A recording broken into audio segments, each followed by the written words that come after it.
欢迎来到热点新闻频道，请订阅并关注以获取最新资讯。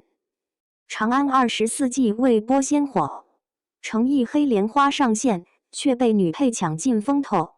内娱苦无爆款权谋剧久矣。自从《琅琊榜》后，观众在《庆余年》的爽感和鹤唳华亭的虐心里反复横跳，直到刷到《长安24季》杀青特辑，诚意白发染血纸伞入局。刘奕君剑指龙椅野心昭然，王劲松沧桑抬眼尽是权谋祸。这泼天的书圈顶流豪华套餐终于要端上来了。权谋剧的终极形态，全员恶人，戏骨狂宴。别的剧组吹老戏骨是镶边工具人，长安24季直接把书圈顶流打包成恶人宇宙。诚意把破碎美学玩出新高度，谢怀安一滴泪半滴恨，抬眼间从破碎感切黑化模式只需 0.5秒。刘奕君直剑舔血的眼神，比《琅琊榜》谢玉更疯，比开端张警官更狠。张涵予满脸络腮胡都遮不住的野心，活脱脱从水浒穿越来的草莽枭雄。最绝的是王劲松顶着风霜满面造型，硬是用一个背影戏把江湖再野4个字焊死在观众脑子里。这哪是演戏，分明是戏骨们的华山论剑现场。当观众忙着数书圈，半路杀出个非典型女配，本以为这场权谋盛宴是男人的战场，直到陈瑶饰演的朝露惊鸿一瞥，没有韩式水光肌，没有10层滤镜，168厘米的个头裹在粗布麻衣里，愣是演出朝露待日夕的破碎感。特写镜头下，她脸颊的小雀斑清晰可见，却衬得眼神愈发清亮，像从古画里走出来的市井侠女。这节可是无心法师李萝莉身欲解心的岳绮罗啊！当年凭一句张显宗，我牙疼血洗必战，如今收起邪魅气场，素面朝天往权谋剧里一站，反倒成了最扎眼的存在。难怪网友辣评陈瑶这波叫降维打击你们卷你们的，姐独自美丽。诚意的演技封神现场，这次不吐血改诛心。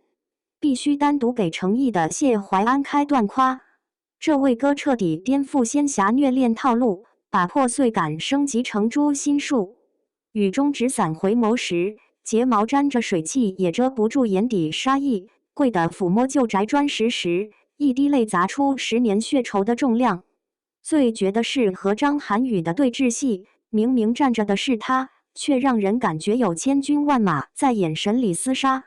想起莲花楼里莲花笑着赴死的名场面，突然悟了诚意的演技哲学，最高级的痛从不靠嘶吼，而是让观众从毛孔里渗出寒意。这次谢怀安不吐半口血，却比任何时候都让人心疼。内娱需要这样的叛逆，不要假权谋，只要真厮杀。这几年所谓权谋剧早变味了，男主靠女主开金手指，权谋全靠台词硬吹，反派智商全员掉线，阴谋写得像过家家，大结局必须强行洗白，仿佛坏人能立地成佛。反观《长安24季》预告片里的几个镜头，暗像火攻烧出人性贪婪，朝堂唇枪舌战，字字见血，连路人群演都带着800个心眼子的气场。这才叫权谋剧该有的底色，没有绝对善恶，只有利益博弈下的人性修罗场。写给资方的爆言，观众早就不吃伪高级那套了。看够了一线女星在古偶剧里镶边，这次陈瑶的突围恰恰证明，观众要的不是流量咖位，而是能立住的人物。真实感吊打10层滤镜，演技才是最好的医美。女配不一定要恋爱脑，搞事业照样能封神。